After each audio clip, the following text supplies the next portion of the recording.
नमस्कार दोस्तों। वक्त एक ऐसा शब्द है जिसको परिभाषित सही रूप में करना मुमकिन नहीं है।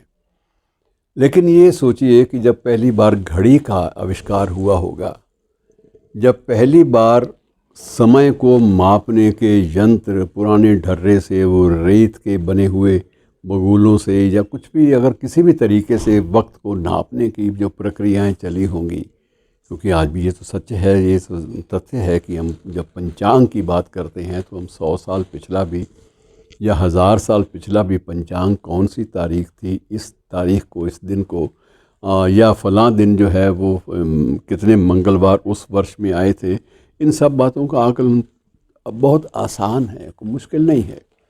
लेकिन ये वक्त को मापने की जो प्रक्रिया है, ये किस रूप में शुरू हुई थी, ये बड़ा दिलचस्प इतिहास है कि हमने समय को घड़ों के पानी से भी नापा, रेत के बर्तनों से भी नापा, और उसके बाद धीरे धीरे घड़ियों का आविष्कार हुआ। सबसे पहले क्लॉक हमारे सामने आए, टिक टिक की आवाज़ें आई, और उसके बाद वक्त के बारे में शेर व शायरी और अनंत काल की गणना का क्रम भी शुरू हुआ।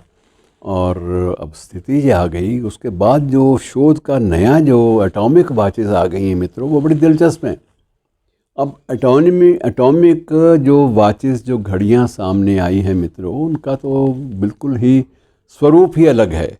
आप ये मान के चलिए कि अब नई जो वाचेस आ रही हैं, एटॉमिक वाचेस, न्यूक्लियर वाचेस, और इनमें 1 सेकंड का 1 अरबवां हिस्सा, 1 सेकंड का 1 अरबवां हिस्सा मापने की भी शक्ति और सामर्थ्य है।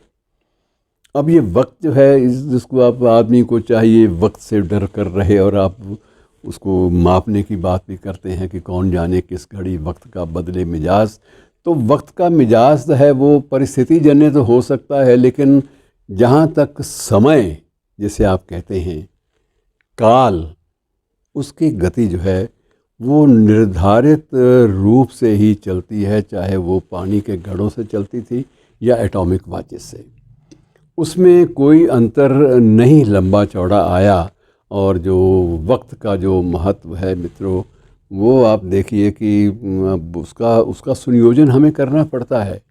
हम स्वयं ये देखते हैं, पहले जब ये चला था कि 9 to 5 वाली ज़िंदगी या 10 to 5 वाली ज़िंदगी, या सप्ताह में 5 दिन काम करने की प्रवृत्ति, कार्य के घंटे निर्धारित होना, और यहाँ तक कि जब हम लोग पत्रकारिता में थे तो तब ये एक पत्रकार के लिए जो डेस्क वाला है, उसके लिए एक दायित्व होता था, जिम्मेदारी होती थी कि कम से कम 2.5 कॉलम वो मैटर देगा।